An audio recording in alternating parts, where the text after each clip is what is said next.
Hello les amis, j'espère que vous allez bien. Bienvenue dans cette nouvelle vidéo. Aujourd'hui, je te donne 6 conseils pour rester pur jusqu'au mariage ou pour ne pas tomber jusqu'au mariage. Si tu es en couple ou que tu vas te marier, cette vidéo est vraiment faite pour toi et je prie qu'elle t'encourage. Et si tu n'es pas encore dans cette saison, je prie que tu puisses garder puissamment les conseils et les appliquer lorsque cette saison viendra à toi. Alors tu le sais, sur cette chaîne YouTube, j'en ai parlé en long et en large, de par mes témoignages personnels ou des enseignements que je recevais et que j'essayais d'appliquer dans ma vie.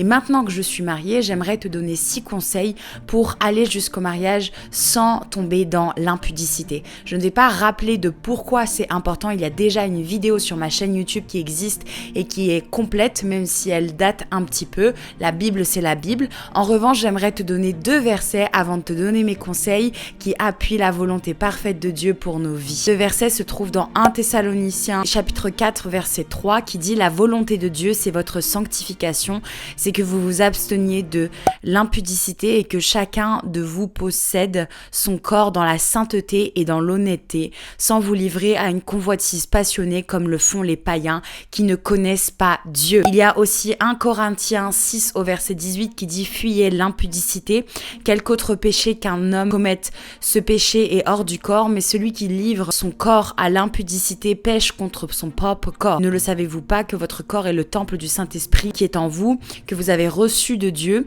et que vous ne vous appartenez plus à vous-même. » La première des choses qui est primordiale et importante, c'est qu'il faut accepter d'être renouvelé dans sa pensée. Le monde nous dit que la sexualité hors mariage, c'est important, que connaître quelqu'un avant de se marier, c'est important. Le monde nous enseigne d'avoir une sexualité libre et débridée, une sexualité avec plusieurs partenaires, et le monde ne condamne pas ces choses actuelles. Pourtant, Romains 12 au verset 2 nous dit « Ne vous conformez pas au siècle présent, mais soyez transformés par le renouvellement de l'intelligence, afin que vous discerniez quelle est la volonté de Dieu, ce qui est bon, agréable et parfait. » Donc, la mentalité du monde, ce que le monde accepte, ce que le monde essaye de faire de toi, ce n'est pas ce que la Bible veut de toi.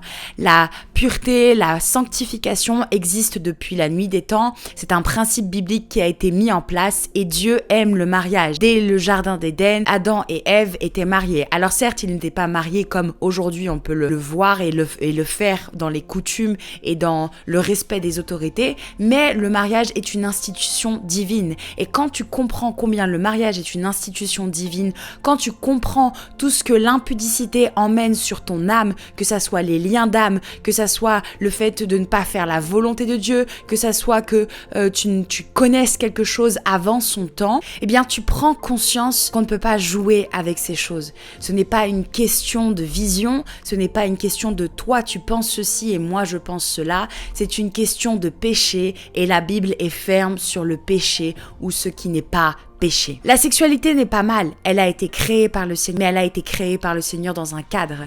Et donc, le premier conseil que je peux te donner, c'est d'être renouvelé dans ton intelligence et dans ta pensée face à la sexualité, d'être équilibré et de te préparer à quand tu seras marié, de pouvoir jouir de cette sexualité dans le Seigneur, mais premièrement de renoncer à ce que le monde t'a enseigné. Le deuxième conseil que je peux te donner, c'est de ne pas trop s'emballer. On a tendance, nous les chrétiens, à prendre un café et à se dire, surtout les femmes, et à se dire, bon, c'est quand qu'on se marie après. Il y a le temps de Dieu. La Bible dit, Dieu fait toutes choses belles en son temps. Il y a sous le soleil un temps pour toutes choses. Et mon frère, ma sœur, le temps du mariage, le temps des fiançailles, le temps de toutes ces choses va arriver. Mais ne t'emballe pas trop vite. Ce n'est pas parce que vous avez reçu des confirmations du Seigneur ou ce n'est pas parce que cet homme ou cette femme te plaît que directement tu dois considérer que les choses sont acquises. Les choses seront scellées jusqu'à ce que la mort vous sépare ou que le Seigneur revienne quand vous serez mariés. Et c'est alors que vous serez pleinement dans la volonté de Dieu et que ces conseils ne seront plus à appliquer pour votre vie. Mais en attendant, mon frère, ma sœur, ne t'emballe pas trop vite. La Bible dit « Garde ton cœur plus que toute autre chose ». Sache vraiment prendre le temps de découvrir la personne, prendre le temps de passer chaque étape avant d'arriver au mariage. Le troisième conseil, celui dont on entend dans beaucoup d'églises et qu'on nous a recommandé, c'est de fuir l'impudicité. Il est écrit en effet dans 1 Corinthiens 6 au verset 18 « Fuyez l'impudicité, quelque autre péché qu'un homme commette, ce péché est hors du corps, mais celui qui se livre à l'impudicité pêche contre son propre corps. » La Bible nous encourage à fuir les tentations et à rechercher la pureté. C'est pourquoi je t'encourage à fuir. Quand il s'agit d'autres péchés, la Bible dit résister au diable. La Bible nous donne d'autres ordonnances. Mais lorsqu'il s'agit de l'impudicité, lorsqu'il s'agit de la chair liée à la sexualité, la Bible nous dit fuyez. Pourquoi ? Parce que Dieu sait que notre chair est faible, d'autant plus lorsque nous aimons, lorsque nos sentiments parlent à notre âme. Et donc, il est important de fuir. Si tu te retrouves dans une situation où tu sais que ça pourrait, ne serait-ce que déraper, si tu sens que tu commences à changer, que tes pensées commencent à changer, que tu es vraiment dans une autre mentalité, fuis l'impudicité. N'essaye même pas de te croire résistant, fuis simplement. Fuis l'endroit où tu te trouves, fuis dans les pensées, appelle un frère ou une sœur pour qu'il puisse prier pour toi, peu importe, mais fuis l'impudicité. Parce que Dieu a créé la sexualité. Et que c'est donc normal de ressentir des choses. C'est juste que ces choses doivent être ressenties dans un cadre. Mais tu n'es pas anormal quand tu as des pensées, tu n'es pas anormal quand tu as envie de ces choses. Parce que Dieu t'a créé avec ces choses pour cette terre. Je t'en supplie, mon frère, ma sœur. Si tu te retrouves dans des situations où tu vois ton cœur, tes pensées, ou même des situations qui peuvent être dangereuses pour toi au niveau de la sanctification, fuis. Le 4e point, c'est de consacrer sa relation avec le Seigneur. Aussi fait des vidéos sur ça, mais il est très compliqué de vivre une relation sans mettre Dieu au centre. Dieu est le centre de toute chose, c'est celui qui connaît toute chose, et s'engager dans une relation quand Dieu n'est pas au centre, c'est éprouver, c'est s'engager dans beaucoup d'épreuves et beaucoup de tourments. Il y a des gens qui l'ont fait et ils ne recommandent pas l'expérience parce qu'il manque quelque chose, un socle qui est puissant et qui s'appelle Dieu. Colossiens 3 au verset 23 dit « Tout ce que vous faites, faites-le pour le Seigneur. Mettez et incluez Dieu dans tout ce que vous faites. » Parce que à partir du moment où vous avez décidé de croire en Jésus-Christ, de suivre Jésus-Christ, votre vie, notre vie, ma vie, ta vie ne nous appartient plus, mais on a décidé de la donner à Jésus. Et c'est très important que dans les relations amoureuses, de Dieu soit le centre. Dieu ne peut pas être le Dieu d'une partie de notre vie et une autre partie de notre vie, c'est nous qui décidons. Dieu est le Dieu de toutes choses et Dieu veut être le centre de ta relation. Donc, priez pour consacrer votre relation au Seigneur. Le 5e conseil, c'est un conseil qu'on nous a donné et il était extrêmement dur à garder, mais c'est un conseil puissant, c'est de ne pas se voir dans des lieux clos ensemble et dans une trop longue durée. C'est vraiment intéressant de voir à quel point vos pensées, votre résistance change lorsque vous êtes par exemple fiancé et que vous voulez vous voir dans un lieu clos. Votre résistance change. La Bible dit dans 1 Corinthiens 10 au verset 12, « Ainsi donc que celui qui se croit être debout prenne garde à ne pas tomber. » Si tu te crois fort, mon frère, ma sœur, sache que tu ne l'es pas. Et plus tu seras dans l'humilité de le reconnaître que tu n'es pas fort, mais que tu es faible et que tu as besoin de Jésus, plus les choses seront facilitées pour toi.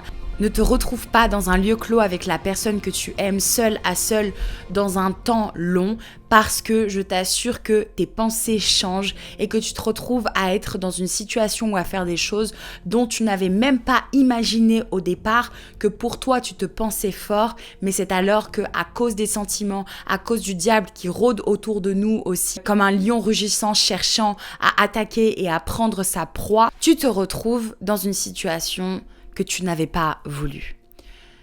Et si, quand bien même vous devriez vous retrouver dans une trop longue durée ensemble dans un lieu clos, mettez des garde-fous, soit demandez à quelqu'un d'être avec vous, soit appelez quelqu'un de confiance pour qu'il puisse prier pour vous, mais vraiment faites attention. Et enfin, le 6e conseil, la 6e clé, c'est d'inviter Dieu dans ses faiblesses.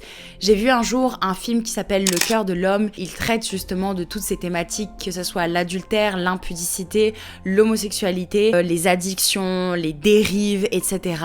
Et il disait que c'est lorsque nous péchons, nous mettons comme des murs dans lesquels nous nous enfermons et nous devenons esclaves. Nous nous enfonçons toujours plus loin dans les ténèbres et Dieu vient casser ces murs. Ce n'est pas parce que nous sommes faibles que nous devons fuir Dieu. Bien au contraire, c'est parce que nous sommes faibles que nous devons l'inviter dans nos faiblesses, parce que la Bible dit que c'est quand nous sommes faibles qu'alors nous sommes forts en lui. Et mon frère, ma sœur, c'est très important que vous puissiez vous confier à Jésus, que vous puissiez tout remettre entre les mains de Dieu, que vous soyez transparent avec Dieu, parce que de toute façon, il connaît les pensées de vos cœurs, et en confessant ces choses à Dieu, vos pensées, ou même ce que vous avez peut-être fait, je vous assure que Dieu est fidèle et juste pour pardonner, Dieu est fidèle et juste pour vous aider, donner une stratégie afin de vous garder pur jusqu'au mariage. La pureté est un don de Dieu. Le fait de ne se connaître que dans le mariage est un cadeau de Dieu. Il y a vraiment des bénédictions dans le Seigneur liées à ça. Si ce n'est pas le cas pour vous, confessez vos péchés, repentez-vous et soyez certains que Dieu est juste et fidèle pour vous pardonner de ce que vous avez fait ou de ce que vous n'avez pas fait. Je crois qu'en 2024, c'est encore possible de se garder pur jusqu'au mariage. Je crois que ça demande beaucoup d'efforts, mais c'est possible. Et je crois que Dieu est le même hier, aujourd'hui et éternellement, qu'il ne change pas et que ce qu'il désire pour nous est le meilleur. Si Dieu nous enseigne autant sur l'impudicité, sur l'impureté et toutes ces choses, c'est qu'il y a une bonne raison et c'est une raison pour notre bien, mon frère, ma sœur. Ne remets pas en cause la parole de Dieu parce que la parole de Dieu est éternelle. Remets en cause tes raisonnements et demande au Seigneur de t'enseigner sur ce que tu penses ou sur ce que tu ne penses pas. Que le Seigneur te bénisse et j'espère que ces clés te feront du bien. Au nom de Jésus. Amen.